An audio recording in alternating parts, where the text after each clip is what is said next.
लोकतंत्र के वर्तमान मॉडल में एक और मॉडल यहां पर आता है और यह मॉडल विमर्शकारी लोकतंत्र कहलाता है, जिसको डिलिबरेटिव डेमोक्रेसी हम कहते हैं। और विमर्शकारी लोकतंत्र का मतलब क्या है?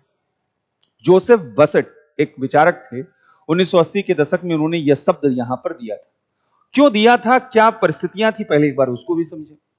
अगर याद हो तो 1980 के दशक से ही अमेरिका और यूरोप में एक नई विचारधारा तेजी के साथ बढ़ रही थी, जिसको हम क्या कहते हैं, नव उदारवाद। और नव उदारवाद क्या कह रहा था? राज्य की भूमिका क्या होनी चाहिए? सीमित होनी चाहिए। राज्य को दखल अंदाजी किसी तरीके का नहीं करना चाहिए लोगों के जीवन में। यह विचारधारा वहां पर चल रही थी। राजनीति से लोगों को दूर किया जा रहा था, राजनीतिक प्रक्रियाओं से लोगों को दूर किया जा रहा था। अब ऐसी अगर स्थितियां बनती, ऐसी स्थितियां निर्मित होती, तो राज्य जो है एक तो न्यूनतम भूमिका निभाता, पहला चीज, और जो भूमिका वह निभाता वह जनता के लिए उचित है या नहीं है, इस पर कोई सवाल नहीं खड़े कर पाते। लेकिन यह विचार 1990 के बाद बड़ी तेजी के साथ लोकप्रिय हुआ कि अगर सरकार को जवाबदेह बनाना है, अगर सरकार को जो है वह लोगों के प्रति वह उत्तरदायी बनाना है, तो इसके लिए सार्वजनिक जो जीवन है, उस सार्वजनिक जीवन में ऐसे विचार, ऐसे चिंतन प्रक्रियाओं को बढ़ावा देना होगा जो सरकारों को बेहतर बनाती हो। जो सरकार कानून बना रहा है, जो सरकार नीतियां बना रहा है, उन पर चर्चा होना चाहिए। लोग चुपचाप बैठे रहते हैं, लोग केवल सुझाव, भागीदारी करनी है तो सुझाव दे दिए, मत दे दिए। लेकिन जो चर्चा होनी चाहिए, स्वस्थ चर्चा, कि एक कानून आया, महिला आरक्षण आया, तो जनता आपस में चर्चा करे, इस कानून, मेरी नजर में इस कानून में क्या अच्छाई है और मेरी नजर में इस कानून में क्या कमी है। तो अगर ऐसी चर्चा होगी अलग अलग विषयों पर, तो इससे क्या होगा कि जो सरकारें हैं वह सही मायने में जनता का फीडबैक वहां पर जान सके।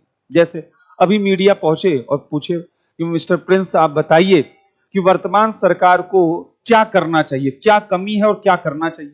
इन्होंने कहा विकास करना चाहिए। तो उन्होंने पूछा विकास में क्या करना चाहिए? उन्होंने कहा बस विकास करना चाहिए, शिक्षा, स्वास्थ्य और संरचना, हर क्षेत्र में विकास करना चाहिए, हर चीज में सुधार करना चाहिए।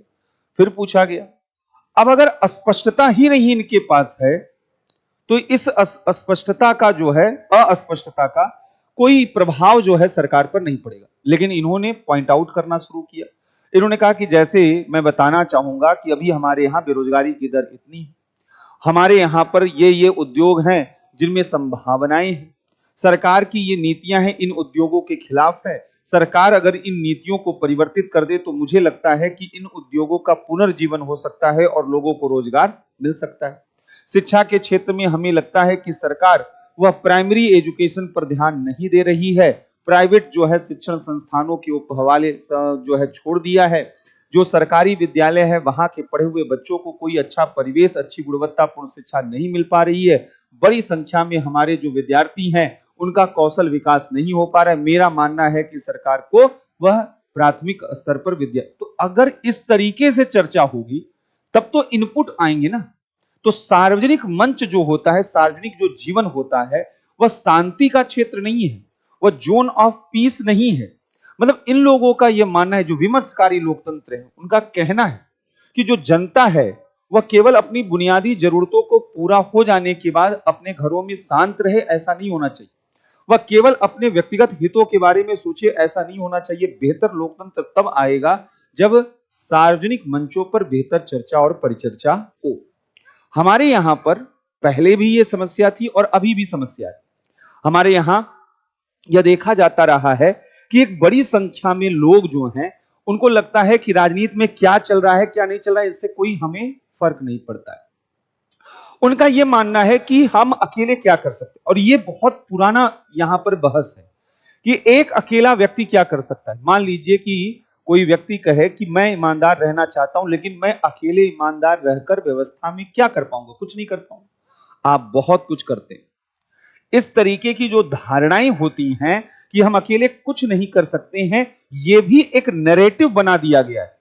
और नैरेटिव इस रूप में बना दिया गया है कि हर किसी को यह लगता है कि अकेले कुछ नहीं हो सकता है, तो हम भी दूसरों जैसे हो जाते हैं और यहीं से भ्रष्टाचार की संस्कृति का विकास होना शुरू हो जाता है। और एक अकेला व्यक्ति अगर वह अच्छा काम करता है तो वह समाज में एक रोल मॉडल के रूप में अपने को प्रस्तुत करता है। उससे इंस्पायर होकर एक से दो लोग जो हैं वो उस रास्ते पर चलने के लिए प्रोत्साहित होते हैं। कल उन दो लोगों की वजह से 4 लोग, कल 4 लोगों की वजह से 8 लोग, यह श्रृंखला बनती है और तब समाज में कुछ सालों के बाद, 1 दशक 2 दशक के बाद वह एक सकारात्मक परिवर्तन दिखाई देता है। हम केवल अपने जीवन काल में ही परिवर्तन चाहते हैं। हमको लगता है कि जो भी परिवर्तन, जो भी व्यवस्था बदली जाए वह हमारे ही जीवन काल में, ऐसा व्यवहारिक रूप में संभव नहीं होता है। एक देश और एक समाज की उम्र बड़ी लंबी होती है, व्यक्ति का उम्र बहुत छोटा होता है। तो अपने उम्र के हिसाब से अगर आप व्यवस्था में बदलाव चाहते हैं तो स्वाभाविक है कि आप में कुंठा आ सकती है, आप में निराशा आ सकती है। अगर आप देख रहे हैं सिस्टम को और कमियां उसमें देख रहे हैं और कमियां दूर नहीं हो रही हैं और आपको लगता है कि ऐसी स्थिति में कहीं ना कहीं यह व्यवस्था जो है वह भ्रष्ट हो चुकी या गलत हो चुकी या उसमें कमियां ही बनी हुई हैं, तो हम भी उस व्यवस्था का भाग बन जाते हैं। हम क्यों अकेले अलग से काम करें? तो कहने का मतलब यह है कि लोकतंत्र में अगर संवाद की संस्कृति शुरू हो जाए तो इसका प्रभाव एक स्पिल ओवर इफेक्ट के रूप में दूसरे लोगों पर भी पड़ना शुरू हो जाता है। लेकिन कई बार क्या होता है कि हमको ये लगता है कि हम राजनीतिक मुद्दों पर चर्चा क्यों करें, कोई इससे फर्क तो पड़ने वाला नहीं। सवाल है कि आपका एक फेसबुक पोस्ट, आपका जो है एक वीडियो, आपका एक विचार, एक आपका डिस्कोर्स वह समाज की दशा और दिशा को तय कर देता है। तो जो लोग गलत हैं, जो लोग गलत अपसंस्कृति फैला रहे हैं समाज में, वो असल में दोषी नहीं है। दोषी वो लोग नहीं हैं जो समाज में स्तरहीनता को बढ़ावा दे रहे हैं, जो शिक्षा को निम्नीकरण उसका कर रहे हैं, जो संस्कृति का निम्नीकरण कर रहे हैं, जो मनोरंजन को बहुत ही वह निम्न स्तरीय स्वरूप वहां पर दे रहे हैं। दोष उनका नहीं, दोष किसका है?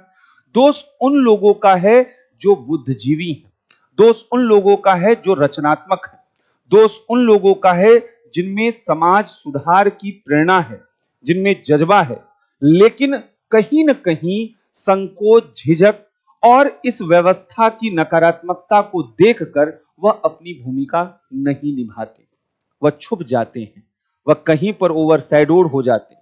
और जब तक ऐसे लोग व्यवस्था में अपनी भूमिका को पहचानेंगे नहीं और अपनी भूमिका को निभाने के लिए सकारात्मक प्रयास नहीं करेंगे, तब तक व्यवस्था में कोई सकारात्मक परिवर्तन नहीं आता है। तो इसलिए ये आप लोगों से भी गुजारिश है कि अपने विचार को देने से कभी भी रोकिए मत खुद को, कि जो भी मुद्दा आ रहा है स्वस्थ चर्चा परिचर्चा वहां पर आप करिए। और आपकी भी कमियां होती, कई बार हम किसी मुद्दे पर अपना पक्ष रखते हैं और हमें यह लगता है कि हम सही हैं, लेकिन अगर आप अपने मन मस्तिष्क को खुला छोड़ेंगे और अगर दूसरे विचार के लोग वहां अपनी बातें रखते हैं और आपको लगता है कि ये विचार भी सुने जाने योग्य है, समझे जाने योग्य है, और अगर आपको लगता है कि आपके विचारों में कहीं कुछ कमियां थी और यह विचार ज्यादा उपयुक्त है, तो उसको स्वीकार करने की झिझक हिचक आपके अंदर नहीं होनी चाहिए। यही है विमर्शकारी लोकतंत्र,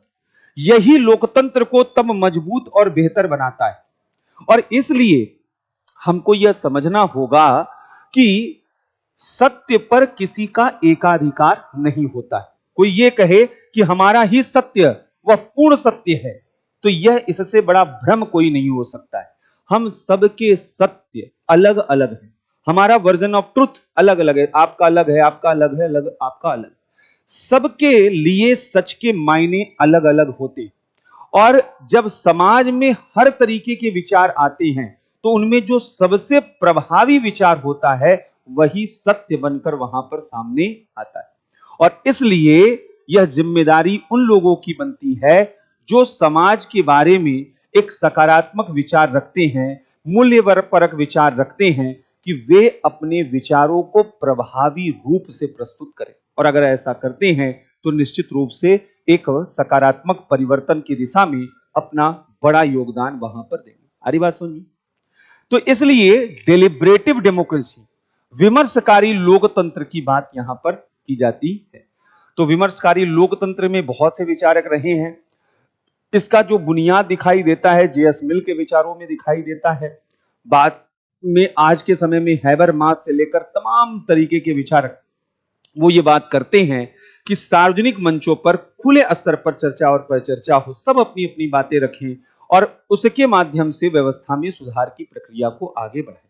तो ये यहां पर मानते हैं कि बातचीत में बड़ी ताकत होती है। विमर्शकारी लोकतंत्र की सबसे बड़ी चीज क्या है? परिचर्चा, डिबेट डिस्कशन। कि डिबेट डिस्कशन अगर समाज में हो रहा है तब आप समझ लीजिए कि आपका समाज कभी भी अवरुद्ध समाज नहीं होगा।